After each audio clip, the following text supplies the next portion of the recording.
What is going on, guys? Welcome back to the channel. Today we're going to be talking about how to take charge of your game and how to train like a professional. The purpose of this video is going to be to develop really good training habits and allow us to greatly improve our results that we get from training.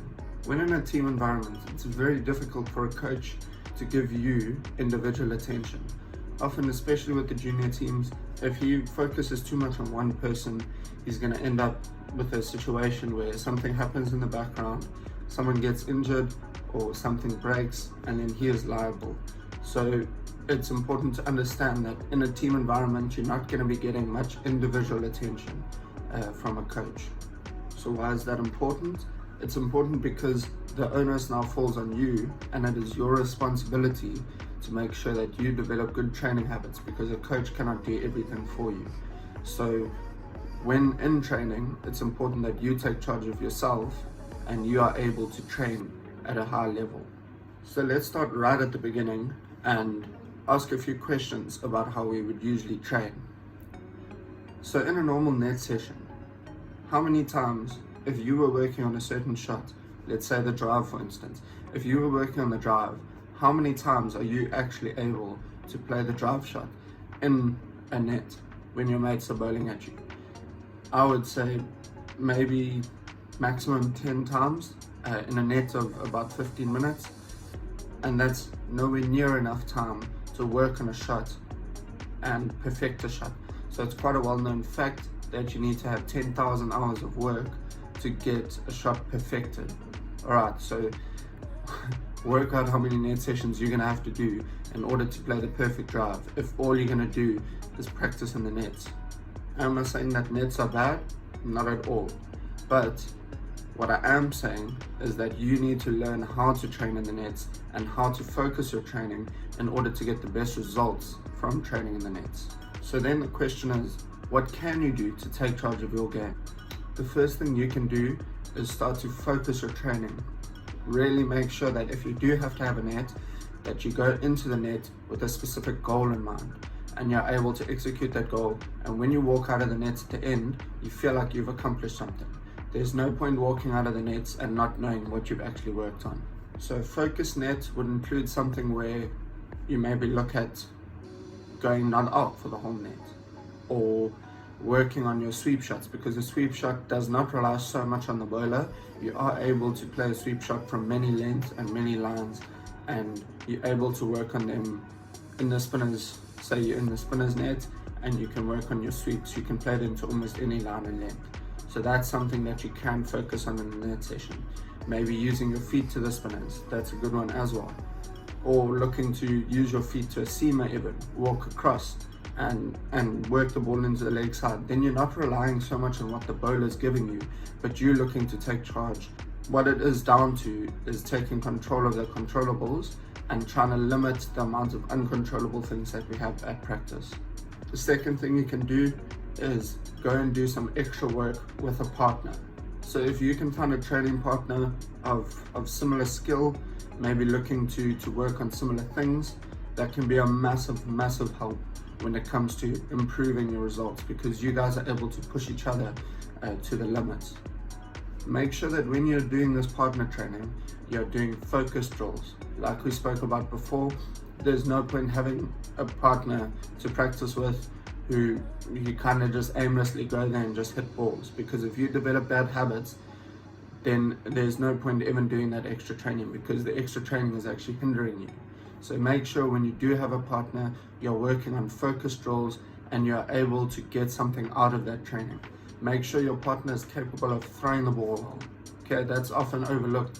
You can have a partner who's just throwing the ball in the wrong place all the time. Make sure you've got someone, or ask them to train it even, to make sure that they can throw the ball at least 4 out of 6, 5 out of 6 times in the right area for you to actually practice that shot, because then you're going to be getting a lot more out of training.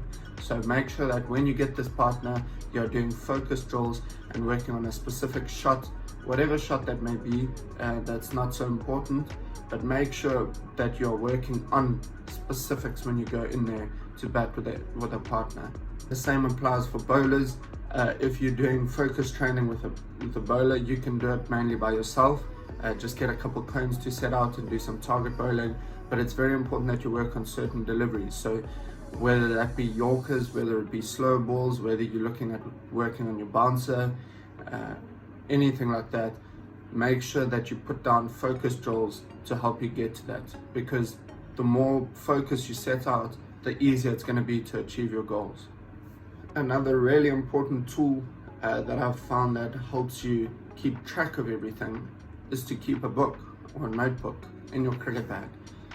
This can be a great help when it comes to analyzing the ways you've gone out. It can help by analyzing the fields you play on, certain players you play against. If you're able to keep a record of every game and you're able to use that resource the next time you're out there, it is going to be a massive help and put you way ahead of the pack.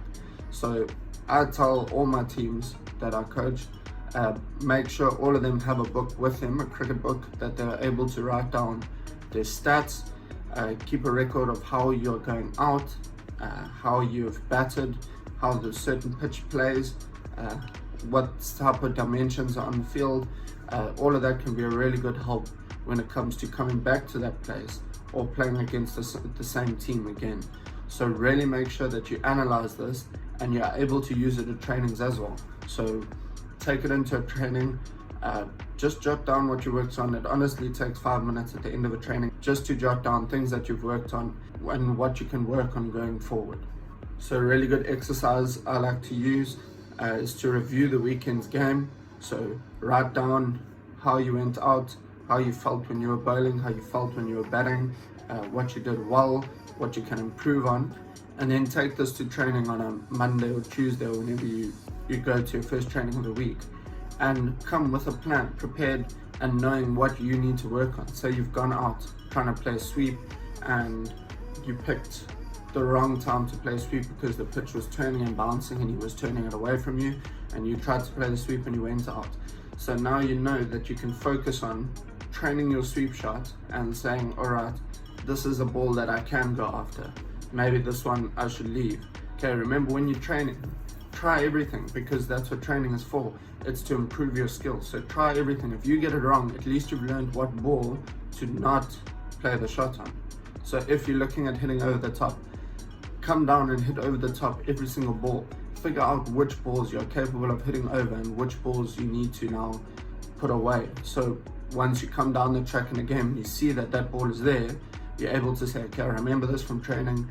Let me rather not take this one on because I happen to lean back at that length or anything like that. So it's important that you are able to work on those things and analyze them, and you're not able to do that unless you actually have a track record of it. Another really important aspect to take charge of your game is your fitness. Alright, it's often overlooked because people think you're playing cricket, you're standing still most of the time, but your fitness can affect your mental capacity, and when you're affected mentally, that is a massive part of cricket. Almost 90% of cricket is played in the mind.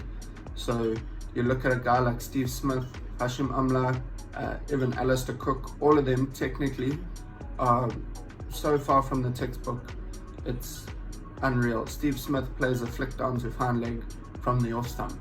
No textbook in the world says that, but he's able to make it work because that's his own way of playing, and he's able to make it happen almost 9.5 times out of 10. So that shows that cricket is more a mental game. And how do we improve our mental strength? It's through training and through fitness. If you're able to get to 40 and you're not even breaking a sweat, it's going to give you a massive advantage over a guy who's getting to 35, 40 and he's starting to really huff and puff, because he is more prone to making a mistake when he's batting than you are. You're able to keep a clear mind, you're not worried about being tired, you're not breathing heavy. The same thing applies to bowling. When you get to the top of your mark in your 8th over and you are still feeling fine, you're going to have a massive advantage over the guy who can only bowl 3 over spells. So there you have it, guys. That's some ways to take charge of your game and to train like a professional and make sure that you are doubling your results when it comes to match situations. I hope you enjoyed this type of content. If you did, let me know in the comment section. Please don't forget to like, comment and subscribe.